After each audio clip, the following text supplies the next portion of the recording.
problem is that we perceive college as necessary, and it's something that we need to show our employer or our friend or our family member that, look, I did this 4 years and traded 4 years of my life for this certificate that I can show you that I went through that. So if that perception was able to change of, okay, there's this course that has a prestige in society that is respected like a college degree, I think that's what really needs to change is the fact that we don't respect all of these courses that are coming up, like that Amazon coder course. What if that was treated the same as a Princeton degree? Then the whole economy would shift towards that.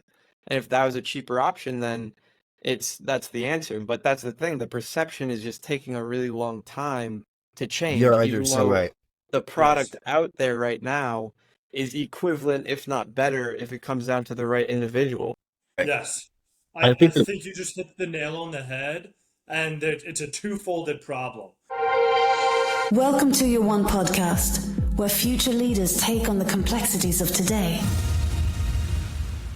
All right, welcome back to Your One Podcast, episode 24, where I'm joined once again by the insightful minds of Micah McNeil, Felipe Segura, and Zachary Frilly.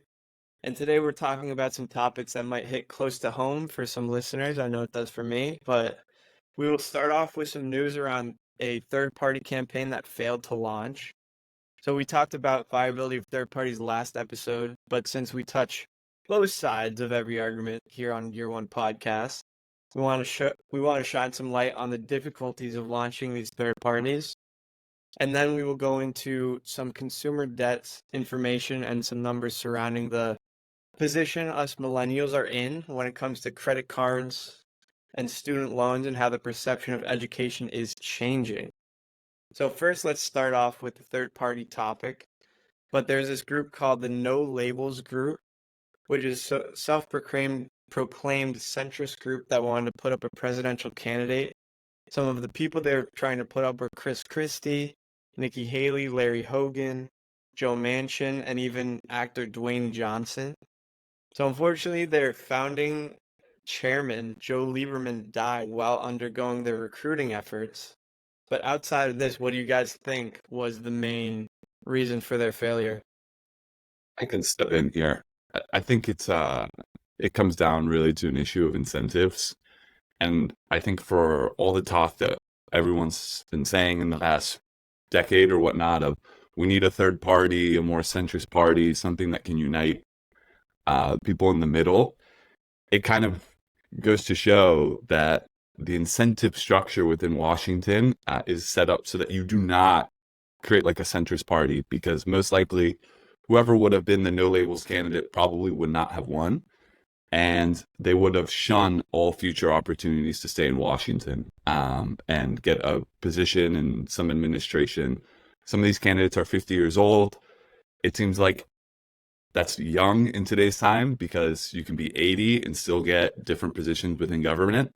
So yeah, I think this demonstrates how difficult it is going to be to kind of break the two-party system. I agree. And look, it's going to take a true visionary and a true patriot to really spearhead this, somebody who really loves our country and sees a long-term vision with the third parties. Because to Felipe's point, frankly, they're not going to win, right? And they're going to have to lose. There's going to have to be maybe who knows how many cycles worth of good third-party candidates that are willing to fall on the sword and lose for the potential for somebody to win at the presidential level. Might be easier at the state and rep and Senate level, but they're not going to win in the beginning, and that's just a fact. And I think that we need to understand that that's what's going to be the case, but it's going to be worth it. And it is hard, especially in a zero-sum game like politics, where you can spend a lot of money, but if you don't win, you have absolutely no ROI to show for it. And that sucks in the zero-sum game. So it's going to take a true visionary and a true patriot. Let's dive deeper on the no labels party, though. What went wrong? Why didn't they even get a candidate up? As you mentioned, their head guy, Connecticut Senator Lieberman, died. I mean, that's just unfortunate. Bad timing. They were sitting on $70 million That seems like enough to really launch a successful campaign. Nobody really wanted to sign up with them because they said that they weren't going to choose anybody that they didn't see was going to win, which is completely contradictory to what I just said. I don't know in what world they see a pathway for them to win their first time around a presidential election in the United States when most people in America probably don't even know that the Label Party exists. So maybe they were shooting too high there, but I think this doesn't mean, even though I'm sure a lot of pundits will point to this and say, this is why third party is bad. This is the death of the third party movement. I reject that completely. I think that we learn from the mistakes of the no label party and move on confidently. Do we not think that RFK is somewhat that person that is leading the charge and being able to go out there and say, yeah, I'll lose for the sake of the third party candidate being more popular? Yeah, I think so. I think what the point that Felipe first brought into it's like these people really didn't want to just shoot themselves in the face, right? It was Haley and some other great, big Christie as well-known Republicans, and like if they did do this and they won out on this leg, there is no returning, right? So if they were to take that leap of faith, there was no going back. Whereas RFK is not involved, right? So he can sort of take that leap of faith and open this door back for the viability of third party candidates. So God willing, I hope he is that driving force to show that this is actually a real possibility. And we owe him a debt of gratitude. I mean, most likely he won't win, frankly, but we owe him a debt of gratitude for putting himself out there and for leaving, as Mike and Felipe both said, the comfort of your party, right? It's like leaving the nurturing breast of your mother to go out in the woods by yourself. And it's very intimidating. And so we really do owe RFK Jr. a debt of gratitude for putting himself, his family name, his family legacy, and his reputation out on the line. I said it last podcast and I'll say it again. He is walking now so that future third-party candidates, independent candidates, will be able to run. Yeah, I'm very interested to see what happens to RFK and the whole campaign. So we will stay close to the topic for you listeners, very curious, but wanted to transition into the main topic for today, which is consumer debt, and want to give some information for us grappling with consumer debt as young Americans. But for me, I know this is extremely close to home because I went to a private school. I know all of you did as well. And it seems like when you go to a private school or have a bunch of student loans, you sign up for overhead until you're 35. And I know for me and others, like we take that into consideration for every financial decision we have to make from now until then. And on average, millennials have $42,637 of student loan debt, higher for some, lower for others. And then Generation X, which I found interesting, was 48,733. So some of our parents may be taking on loans for millennials, but millennials make up 43% of the total student loans because we obviously have more than our parents, or kids are taking out loans in their name more often. But in terms of like how that impacts us now, the average monthly minimum payment for graduates is around $500, and that could be $1,000 if you have double the debt. And then the average rent in America is $1,388. Food, other expenses around $1,000 plus, and that's without so that's $2,888 just to live, no savings, no going out, no nothing. And my question to you is, if you were a senior in high school, knowing what you know now, would you still go to college? Yeah, I think that's there's two levels to this question, right? Well, really three. One is the numbers around consumer debt in general. Consumer debt up 4.4% to $17.1 trillion in 2023, which is actually a slowing growth rate. It grew 7% from 2021 to 2022. So it is starting to slow off a little bit, but the highest growing category is credit card debt. So bad debt. And then the other one is college big picture, and then finally it's college independently. I think that the college big picture question is very interesting. And there's some in preparation for this conversation. There's some data that I found. Here's a question for you guys. Guess what percentage of Americans in 1950 held a college degree? 1950, Yeah. and not a lot of I don't know, 5%, 5 to 8%. I'm gonna go high, 20. Micah's on the money. 6%. Love it. 6%. And now it's around 37%. This is separated for gender for those that are listening, the male and female, but it's grown exponentially. With that said, so that there's a lot more college graduates, right? With that said, the wage gap for recent graduates is significant. So if you're working full time and you're 22 to 27, if you went to college, you're earning on average $24,000 a year more than your peers that did not go to college. So that's something to consider. And then finally, and this I think goes on to the personal question of whether it's worthwhile. I think it's highly dependent on the industry that you go on to work in and the major that you choose. The most common major now is liberal arts, general studies, and humanities. Number 2, health professions. And number 3, business. As somebody who falls in the third category, I studied business and entrepreneurship in college. I think that unless you're getting a STEM degree, you really have to ask yourself whether it's worthwhile for you, right? And this is when we move away from the data and the big picture into the individual. You asked the question, Gavin, would I go back? Yes, I would, personally, because for me, I found myself growing personally a lot during my college time, and I met you. I met a lot of other wonderful people that have advanced and progressed my life and my development, both professionally and personally. But in talking, it's funny when we choose a podcast topic, I feel that the world puts a lot of interesting things in front of us. I'm calling in today from Miami, and I've gotten dinner last night and lunch today with some college friends, and this topic came up, and both of them said, hey, my real asset from college was the people that I made friends with. So that is interesting, because if you have to take out huge amount of loans, maybe those connections aren't really worthwhile for you.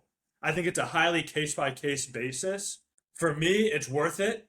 Based off of that data, it's worth it. You make an extra $24,000 a year, but it's accentuated if you are studying a STEM degree field. Yeah, I would open it up a little bit more. I think it has to be things that you can actually tangibly, from a technical level, learn, right? So business being in there, computer science being in there, STEM being in there as well, and then working backwards from there. I think in college, that for those fields, going to college is necessary. But as you mentioned in that data graph that you showed about, like, the studies that most people are doing and that are increasingly like happening, like liberal arts, like that's what I studied. Like I studied politics, and I'm in sales now. So you know what I mean? Like there wasn't really, unless I wanted to try to get on the hill, and that's like really hard to do. It's hard to really stay in that field. So I think it's very important for people to understand what they want to do and then going from there. Because then it's like, so I guess to answer your initial question, yeah, and I think so, like, I probably would today for all the things that Zach just alluded to. I mean, look at the polo that I'm wearing right now. Like, you get into sort of this building with alumni groups and exposure to people that you otherwise wouldn't have those opportunities for. That being said, I think the pendulum is sort of trending the opposite way, where it's like people are like, what is the actual return on investment from college? And I think it's really important to reflect on that. I think trade schools, and we put it in the show notes, but trade schools in 2013 raised 16%. I think that number is only going to increasingly increase as people are like, dude, like, I want to go study, a fun major like art history or something like that. All right, now I can't find a job in art history, and there probably isn't one. So I think the reality in the feedback is coming back where it's like, all right, if I don't have something tangible that's actually going to pay back what I just took out in loans, then probably I shouldn't do this. And where people are finding alternatives. And I think colleges for the PR problem have a really big question to answer in the next generation moving forward as it relates to individuals wanting to go to college or not. But today, I do think I would probably still go to college. My kids, though, we'll see. Okay, what do you think? No, to that point, I actually think you have. I mean, it's a case by case situation whether college is worth it. One thing I will say though, if you are just looking at it from a monetary perspective and are asking, oh, can I get another job by not going to college that's going to pay me just as much? I think that you can actually make the case to not go to college. An example being, I took a cyber engineering boot camp after college. I did liberal arts in the university. It was great. Learned a lot of really interesting things. You never spend time in your life studying like Aristotle outside of a university campus. But when I did the cyber engineering boot camp, there are people who were in the boot camp that companies like Amazon were paying for them to be enrolled in the boot camp because they worked in the warehouse for a year, and then they had programs to then become a cyber engineer for Amazon once you go through this training that Amazon already pays for. So you're already seeing other ways of being able to get jobs that were only accessible to people with college diplomas now outside of the university system. And yeah, I mean, if you're going to go into a bunch of debt and you're saying, I want to be an entrepreneur, there probably is a good case to say it might not make sense to go to university. But then again, university is great, and there is a lot of wholesome and fulfilling experiences in there. So Yeah. I think you said a good, really big point about like Amazon was paying individuals to do this. Just to give like some context, the company that I used to work with, Startup Multiverse, is trying to do exactly that. Essentially, they were trying to create professional apprenticeships as an alternative to higher education. Don't really have product market fit right now. I think it's something that is going to work. It's just probably at least a decade or generation too early. But I think companies are going to start doing this. To a lot of point about like sort of the entrepreneur sort of path for a young individual. There's like sort of small microisms of that right now, like Peter Thiel, like there's the Thiel fellow like fellowship and like Y Combinator and stuff like that. But like that's for a very small minority of people. But I do see in the next generation or the next decade or so, or maybe even close to like 5 to 10 years, this pendulum sort of changing where those small some that certain individual is able to do that, and I see that expanding going forward. Yeah, I mean, for me, I'm gonna take the other side of this, but some of it is due to the nature of the question. Like, if you know what you know now, would you do that again? And my answer would be no. If I knew what I knew now and I had the path that I'm on, like when I was a senior, I didn't necessarily know I wanted to be an entrepreneur or start a business or whatever. But now that I know that, starting 5 years ago, I would have basically started that journey 5 years before I started it. And as we've talked about before, in all of these podcasts, we say, oh, doing is the most important aspect of anything. And I think that couldn't be more true of entrepreneurship. And being able to learn for those 4 years and say, just start a business at that time, the amount ahead I would be, I just can't explain from going to school. But that's just one point. I feel like the second point is the fact that everything is changing so quickly. How is college going to keep up with that pace? Like, the fact is, AI is going to change a lot of jobs, a lot of ways we do business, a lot of ways we think about finance. And then there's all of these different tactics that are coming up every single day. So how is learning a 4-year degree on one subject going to translate to an industry 4 years later? Like, yeah, the Wow. principles are there, but Yeah. I think that it's so fast moving that YouTube could be a better teacher and doing could be a better teacher than a 4 year degree right now. Yeah, no, to your first initial point, it all matters on where you want to go. Like, what is your goal? What is your end point? And yours changed, obviously. You want the odds and realize, so no, entrepreneurship is what I want to do. So if you're able to take that with you right now and go back, then the answer is like pretty simple. To your latter question about college, college has to pivot. It has to change course, or it's gonna be deemed obsolete. I mean, like you said, like YouTube, like the internet is literally the biggest web of knowledge and it's all interconnected. Call it the Library of Alexandria if you want to. It's just the desire to do that. So if you actually have a desire, like a strong desire to go learn something, you can easily do it. It's just that desire. And I don't think college right now or moving forward is meant to be able to fill that void like it used to. So it's going to be really interesting on how that goes. As I sort of alluded to, like, I don't necessarily know if I'm going to force, like, I obviously want my children to, like, maybe go to Georgetown or, like, have that ability, but if they don't want to, I'm not going to force it on them. But you are going to have something that you want to do. You're going to have to come up with something, whether it be a trade school or you come up with a business or something like that. But, it's definitely, I think college really, the short answer is no, college does have to pivot. And I don't know exactly how they do that, but they need to. Here's one thing I will add. What do you guys think about gap years? Like that year after senior year before you go to college, just taking that time to kind of think things through. I think it's becoming more important than ever, the Socratic know thyself, right? Because we're talking about, is college right? I mean, you can use leverage college for a bunch of career opportunities. If you want to be a doctor, you have to go to college, right? But I don't know. I think that it's I think it's probably going to be growing over the next few years, and I think it's been great.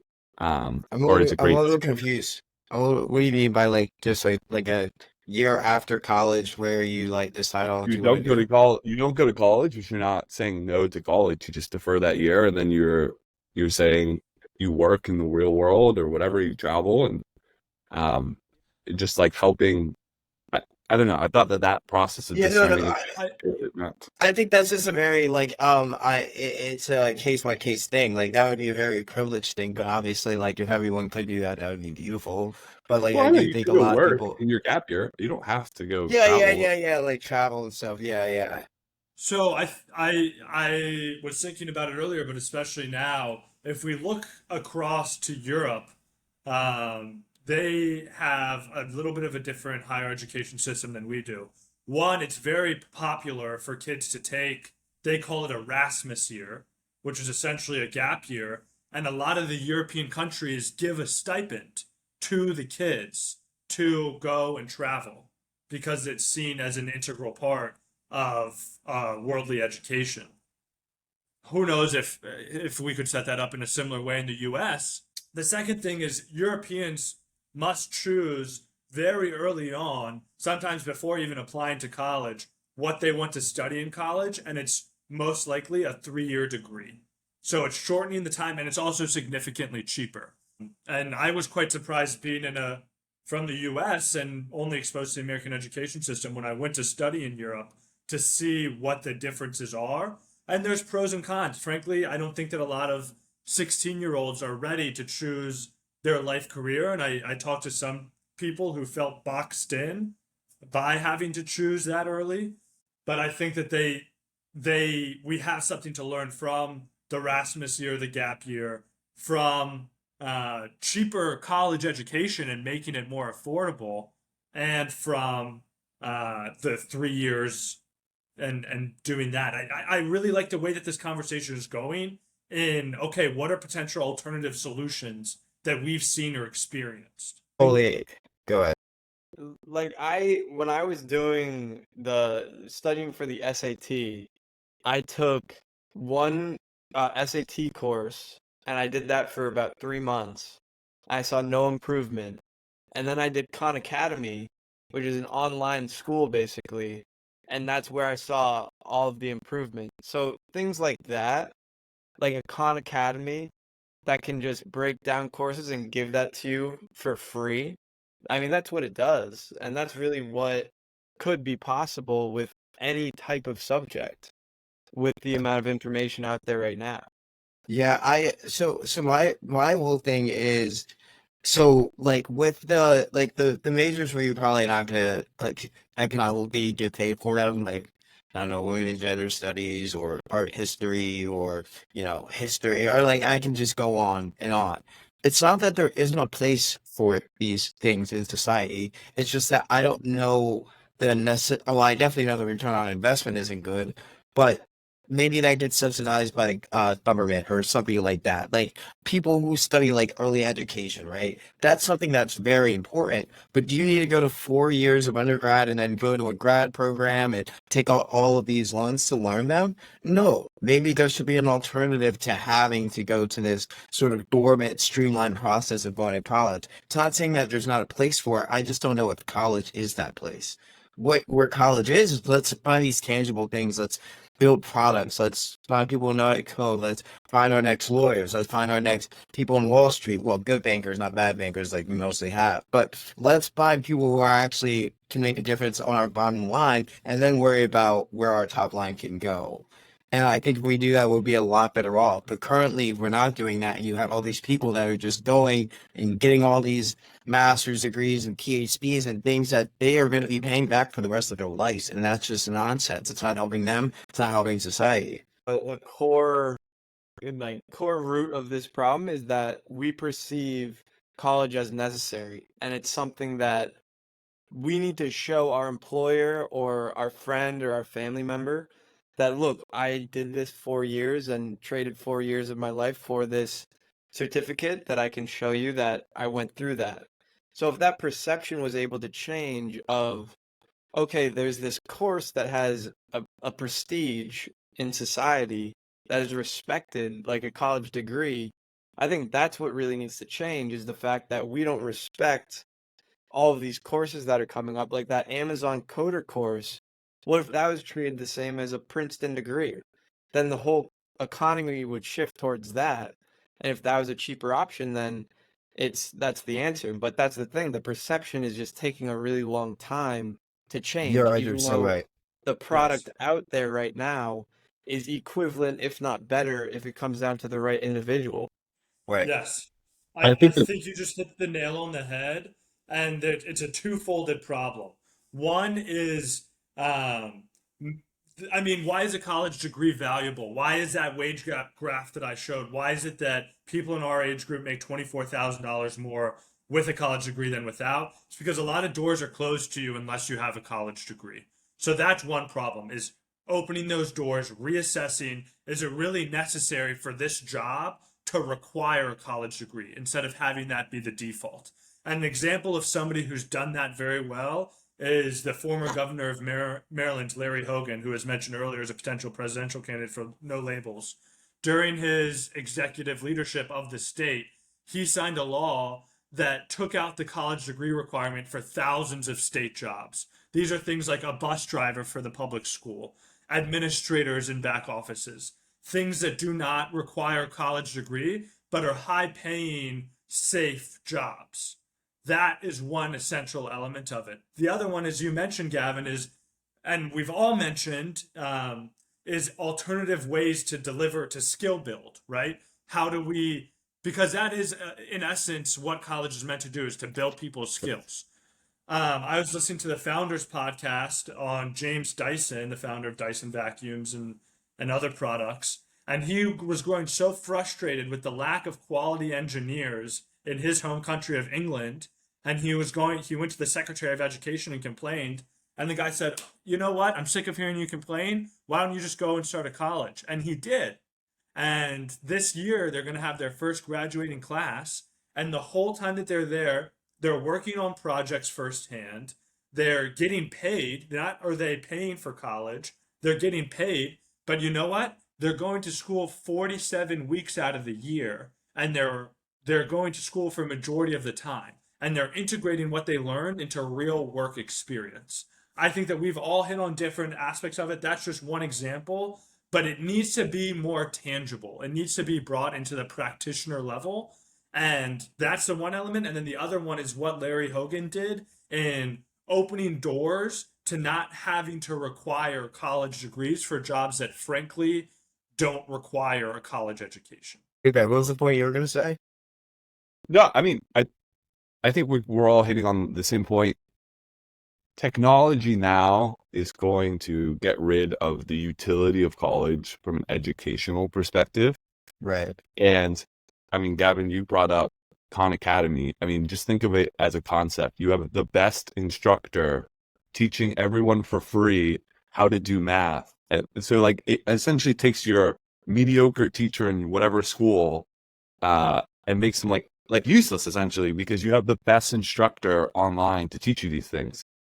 So that educational issue with technology is going to be overcome. And I think what you're seeing though is colleges are pivoting now to not being so much about education, but it's more about lifestyle because they're building all these new facilities and all the universities. I mean, I went to Notre Dame and now everything there has been built within the last 10 years or renovated. And they're spending hundreds of millions of dollars to do it, which is also increasing the cost of the university. And I think that that's probably the biggest obstacle, or that's the way that colleges are fighting back, is trying to create this quote unquote experience of no, you're here to find yourself and also pay us a crazy amount of money for it. Yeah. Okay. Darren, I really liked your point about sort of the psychology of it. I think that's the changing paradigm around it. It's like we all benefited from it, right? Like you go to these like nice, like, pretentious or like not even pretentious, but just well established schools. And it's like you get this door prize of this like perceived opinion about intelligence or ability. And it's not saying that that's not apparent or that's not true, but it's almost this door prize where, in essence, it sort of tells this whole story about you, which probably isn't true, right? Like, I guess the analogy I can give for, and this isn't original, it's from Shamat Papatia, but he gives opinions. Like, there's no counterfactual for someone who goes to Ohio State and goes to MIT and studies physics for it, right? Because there is this perceived that the person from MIT knows physics way more, when in reality, that might not be true. But it might be true. But it's almost like this prize that you're given, like, of perception of intelligence. And I think that paradigm is shifting where you are going to have the people who do boot camps or do other alternatives. And it's like, no, these people are actually better.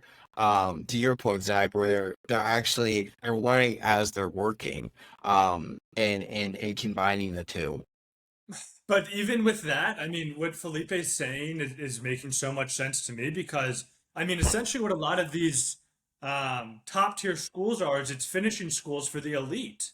You go Right. there and you party and you socialize and you meet other similar kids from similar backgrounds, right? And those end up becoming your business connections who you do deals with in the future. And I think it's an individual choice on whether it's worthwhile for you or not to join those circles, but it might just be because if you go to a trade school, yeah, sure, on paper you're getting the the benefits of skill building, but you're not getting those relationships, right? You're not getting the benefits of the socialization with those people. And to your point, Micah, that you're not getting the prestige, you're not getting that stamp that will validate you in the eyes of society at large, in the eyes of Right. potential employers, potential investors. Right now, it's a very interesting point because right now, I mean, if we take a step back, we live in a capitalist society, and if a product is the same quality but at a lower price, that tends to win out. And if I think the turning point is going to be when these younger kids are learning from not going to college, doing these courses, getting good education through other means, and then employers start seeing that is when it will start chipping away that, okay, maybe this is more viable. But right now, like you guys are saying, that stamp is just way too powerful. So it'll be interesting to see where this goes, but I'm sure we'll have it as an ongoing topic. But for now, it's been 30 minutes. So listeners out there, Appreciate all of you. Hope you catch the lunar eclipse tomorrow. Big day. But for I was gonna. do you guys have the lunar eclipse coming? Like, is it going to be the full sun? No idea. I feel No? like these things Well, they you say, should oh, look it's it a up. once in a lifetime It's thing. partial. And It's they a happen partial all the solar. time. It's a solar eclipse too, by the way. It's not. Solar, I don't, solar. yeah, I think it's What partial. time is it at? Here it's at 11 for me. It changes based on where you are. Oh, I gotta look that up. I want to see it. Yeah. It's bound to be out of this world. Oh, and just so let you viewers know, the women's NCAA tournament is on right now, and we are coming to you live, regardless of that. Like, so just know we are committed to this. So Exactly. Catch Caitlin Clark hitting buckets and then the sun covering the moon, or the moon covering the sun tomorrow. But But most everyone, importantly, catch Year One podcast coming to you live every Sunday. No breaks. beautiful. Everyone, have a great week, and we will catch you next time. See ya.